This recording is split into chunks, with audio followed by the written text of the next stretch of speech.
Hi, my name is Jean Andavani and I would like to welcome you to the second in a series of presentations I'll be giving for my oral communications class at Baker College. So who doesn't love a good brunch buffet? You could have anything from pancakes and waffles and eggs to a prime rib with au jus sauce or tortellini alla panna. Sometimes the choices are endless.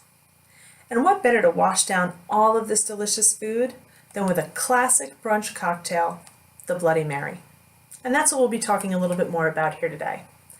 Before I demonstrate for you how to make the classic Bloody Mary, I'd like to give you a little background into how the drink originated and how it got its name. In Paris, France, back in the 1920s, Fernand Patois, a bartender, known to his family and friends as Pete, worked at Harry's New York bar.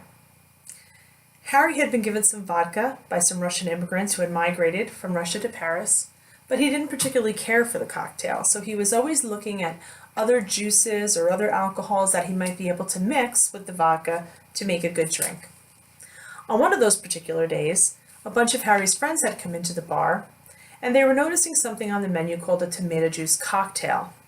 Now, back in the days of Prohibition, when there was no alcohol to be found, restaurateurs put tomato juice on their menu as a tomato juice cocktail to give customers that feel that they were having something to drink that maybe had alcohol in it, but it didn't.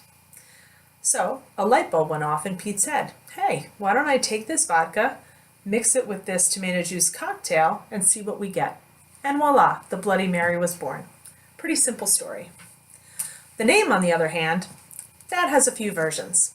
So the simplest versions came from that day, that the bloody is representative of the tomato juice, which is red, and that Mary was one of the friends that was part of that conversation. Bloody Mary, that's how it came to be. Fairly simple, a little boring, I understand.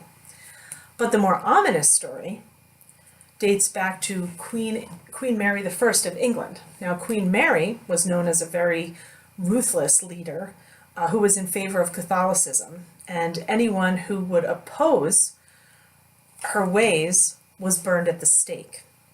So in this story, the red blood of those that were burned at the stake is representative of the bloody, and of course Queen Mary of England, the Mary comes from her name. So that's the more ominous and mysterious story that seems to have stuck. Now, there was a period of time where restaurateurs tried to change the name of the Bloody Mary because of that history to the Red Snapper. But once you have the marriage of a Gothic name like Bloody Mary and an ominous story to go with it, it's very hard to break that mold. So Bloody Mary has stuck, and that's the cocktail that I will now demonstrate how to make. So there's a few things that you'll need. Obviously, you'll have some dry and wet ingredients. I do suggest that anytime you're making a cocktail, you have a nice bar towel at hand in case things get messy or if you have a spill. You'll need a glass, obviously, to prepare your cocktail. And then you'll need a shaker. Those are your tools. So let's get started. So the first thing we're going to do is we're going to prepare our glass. How are we going to do that? I've got a plate here with some celery salt on it. So we're going to take our cup and we're going to take, you can use the lemon or the lime. I prefer the lime. So we're going to take a lime wedge and we're just going to coat the end of that glass, the edge all the way around. Get it nice and wet so that the celery salt is going to stick. Okay, we'll get rid of that.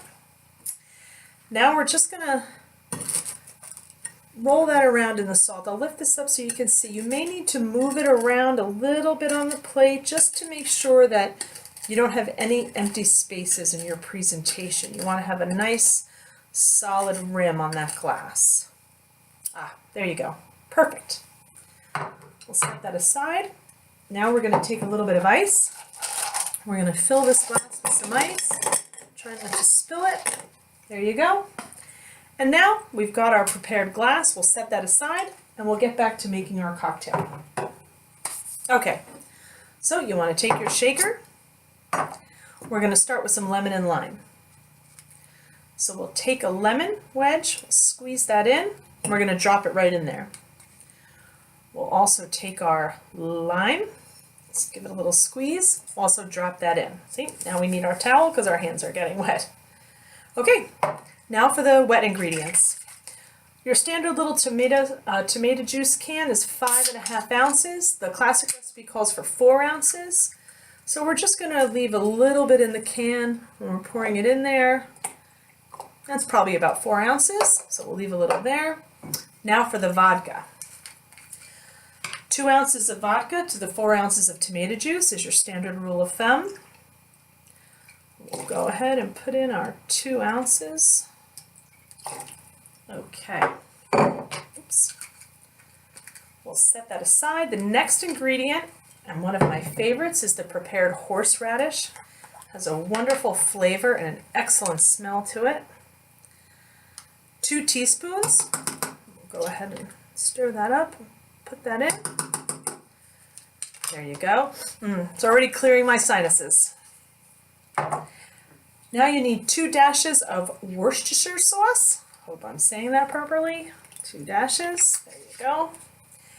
And the classic recipe calls for 2 dashes of Tabasco. Now you can take your liberties with this. If you want your cocktail obviously more spicy, then add a few more dashes. We're just going to put in 2. That was maybe 3. Okay, now those are our wet ingredients. Now we're going to add our dry ingredients. Each one is just a pinch. So we're going to take a pinch of our celery salt. Get that in. We are going to take a pinch of smoked paprika. I love smoked paprika, so I'm going to take a rather large pinch of that and put that in. And then just your basic ground pepper, a little pinch of that.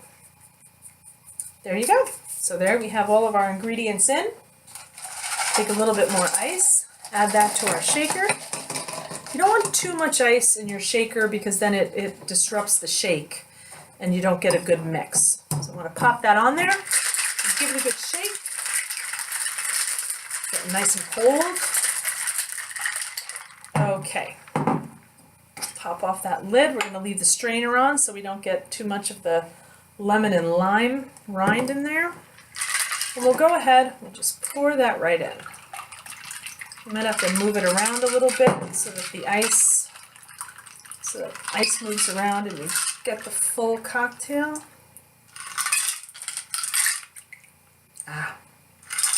Fill it right up. And now, one of the most important things about the Bloody Mary cocktail is the garnish.